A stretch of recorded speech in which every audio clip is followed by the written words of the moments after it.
Tecno Spark গো সিরিজের কথা অবশ্যই মনে আছে। যদি ভিডিওর টপিক হতো 15,000-এর সেরা স্মার্টফোনগুলো, তাহলে সেখানে টেকনো স্পার্ক গো 2 কিংবা গো 1 ইনক্লুড থাকতো। এক কথায় এটিকে কিছুটা ভ্যালু ফর মানি ধরা যায়, যার ধারাবাহিকতায় টেকনো কিন্তু আবারও লঞ্চ করেছে তাদের টেকনো স্পার্ক গো 3। তবে প্রশ্ন এই যে এবারে গো 3 কি গো 2 এর থেকে বেশি আপগ্রেডেবল? সবকিছুই থাকছে টুকিটাকি এই ভিডিওতে। তাই চ্যানেল নতুন হলে সাবস্ক্রাইব করে পাশে থাকা বেল আইকনটি অল করে ভিডিওটি লাইক দিয়ে ভিডিওটি শুরু করা যাক। ফেসবুক পেজ থেকে দেখে থাকলে লাইক, কমেন্ট, ফলো এবং শেয়ার দিতে ভুলবেন না। যেখানে প্রথমত আমি তার ডিজাইন কম্পার্টমেন্ট নিয়ে কথা বললে কিছুটা এখন 70 প্লাস 70 প্রো প্লাস কে মিক্স করলে যে ডিজাইনটা বেশ কারণ অনেকটা ওই দুটা স্মার্টফোনের মতনই camera module plus camera island same রেখেছে তারা। বাজেট বিবেচনায় ফুল বডি প্লাস্টিক, তার সাথে IP64 এর রেটিং মোটামুটি চালানযোগ্যই ছিল। আর হাতে নিলে খুব একটা যে ভারী ফিল করবেন তা না, যথেষ্ট লাইট ওয়েটে রাখার চেষ্টা করেছে। প্লাস এটাও ক্লেম করেছে আপনি 1.2 মিটার উচ্চতা থেকে স্মার্টফোনটি ফেললেও কিছু হবে না, বাট এরকম কোনো ওভারঅল আপনি টেস্ট করতে যায় না। ফিজিক্যাল ওভারভিউর কথা উঠলে অ্যাজ ইউজুয়াল সবকিছুই থাকছে না। First of all primary microphone আর প্রাইমারি স্পিকারই দেওয়া হয়েছে, সাথে সাইড মাউন্টেড ফিঙ্গারপ্রিন্ট সেন্সর, যেহেতু ডিসপ্লেতে HD+ রেজুলেশনে।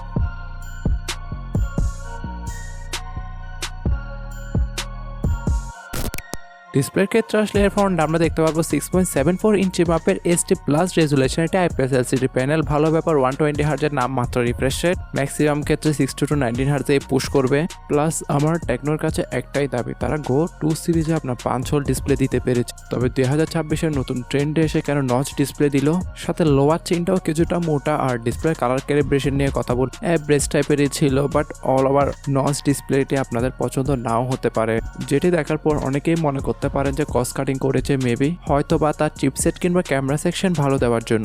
আপাতত ক্যামেরা সেকশন নিয়ে পরে কথা বলছি। First of all processor section নিয়ে কথা বলা যাক। এতে দেওয়া হয়েছে কিন্তু আপনার ইউনিএসওস T7250, যেটা 12nm বেস্ট অক্টা কোর একটি চিপসেটটি সম্পর্কে জেনে না থাকলে আমি বলতে সেম চিপসেট কিন্তু আপনার টেকনো স্পার্ক গো 2 তেও দেখেছি। তাই পারফরমেন্সের ক্ষেত্রে সেম সিমিলারই পারফরমেন্স দিবে আপনাকে। ওভারঅল যে আহামরি খুব একটা গেমিং করতে পারবেন না, 2D গ্রাফিক্স গেমগুলো টাইম পাসের জন্য প্লে করতে পারেন। যেহেতু দেশের বাজারে 464 আর 4128 এই দুইটি সিমিলার র্যাম ভ্যারিয়েন্টের মধ্যে লঞ্চ হয়েছে, যেখানে র্যাম টাইপ হিসেবে LPDDR4S এবং স্টোরেজ টাইপ হিসেবে eMMC একটা নর্মাল স্টোরেজ টাইপকে ইউজ করেছে। বাট এদিক দিয়ে কিছুটা পিছিয়ে বলবো র্যাম ম্যানেজমেন্টের ক্ষেত্রে। আর প্রাইমারি ভ্যারিয়েন্টের প্রাইস রাখা হয়েছে 12,999 টাকা, আর আপার ভ্যারিয়েন্টের প্রাইস রাখা হয়েছে 14,499 টাকা। প্রাইজিং পয়েন্টটা আগেই ক্লিয়ার করে দিলাম, যারা অন্তত স্কোরের রেজাল্ট এসেছে অলমোস্ট 3 লাখের কাছাকাছি। তাই আমি ভেবেছিলাম পারফরমেন্স সেকশনে কিছুটা হয়তো ইমপ্রুভমেন্ট করবে। পাশাপাশি UI এর প্রসঙ্গে কথা উঠলে out of the box Android 15 আর iOS 15 এর সাথে আসবে। আমি মনে করেছিলাম লেটেস্ট Android 16 এর সাথেই আসবে। বেসিক্যালি এই স্মার্টফোনগুলোতে আমরা আপডেটের কোনো ছোঁয়া দেখে থাকি না।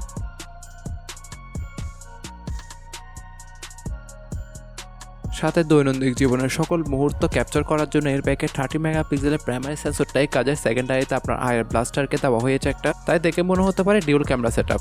আর সেলফি লাভারদের জন্য ডিসেন্ট 8 মেগাপিক্সেলের একটি primary selfie camera. All over back camera quality আহামরি খুব একটা ভালো ছিল তাও না, ডিসেন্ট কিংবা এভারেজ টাইপই ধরতে পারে। এক কথায় প্রপার লাইট কিংবা ডে লাইট কন্ডিশনে আপনি ভালো ভালো ছবিগুলো তুলতে পারবে। তবে ছবিগুলো কিছুটা বুস্টেড, কন্ট্রাস্টে আর জুম করলে কিছুটা ডিটেলসের ঘাটতি দেখা দিবে। যেটিকে সম্পূর্ণ ব্যাকআপ করার জন্য 5000 mAh একটি ডিসেন্ট ব্যাটারি আর 10 ওয়াটের একটি ফাস্ট চার্জিং ব্রিক এটা বক্সেই দেওয়া হবে। পাশাপাশি বক্স কন্টেন্ট হিসেবে আপনাকে টেক্সচার ব্যাক কেস থেকে শুরু করে এসেনশিয়াল সবকিছুই দেওয়া হবে। এখন অল ওভার এই প্রাইস পয়েন্টের মধ্যে স্মার্টফোনটি আপনাদের কেমন লেগেছে? বাট আপনি যদি 15,000 টাকা প্রাইস পয়েন্টের মধ্যে বাজারের বেস্ট স্মার্টফোনগুলো দেখতে চান, তাহলে এই ভিডিও শেষে থাকা ডান পাশে ভিডিওটি ক্লিক করেও দেখে আসতে পারে, অথবা যার ভিডিও লিঙ্ক আমি অবশ্যই ডিসক্রিপশনও দিয়ে দিব। এখন ওভারঅল আমার ক্ষেত্রে বললে আমার কাছে প্রাইসটা কিছুটা ওভারই মনে হয়েছে, স্পেসিফিকেশন ওভারওয়াইজ। তবে স্বাধীন দেশের আপনারা স্বাধীন নাগরিক, ভালো মন্দ বোঝার ক্ষমতা আপনাদের রয়েছে। তবে স্মার্টফোনটি ডিসপ্লের ক্ষেত্রে কোনো প্রকার প্রোটেকশন ইউজ করেছে কিনা তা আমি আসলে বলতে পারছি না। তাই কেনার সময় অবশ্যই একটা ডিসপ্লে প্রোটেক্টর কিনে নেবেন। একটা পয়েন্ট আমি এখানে মিস করেছি, আপনি এখানে ডিউল সিম ট্রের পাশাপাশি মেমোরি কার্ডও ইউজ করতে পারবেন। তার সাথে এটা কিন্তু আপনার 15 ওয়াটের চার্জিং স্পিডকে সমর্থন করে, তবে বক্সে 10 ওয়াটই দেওয়া হবে।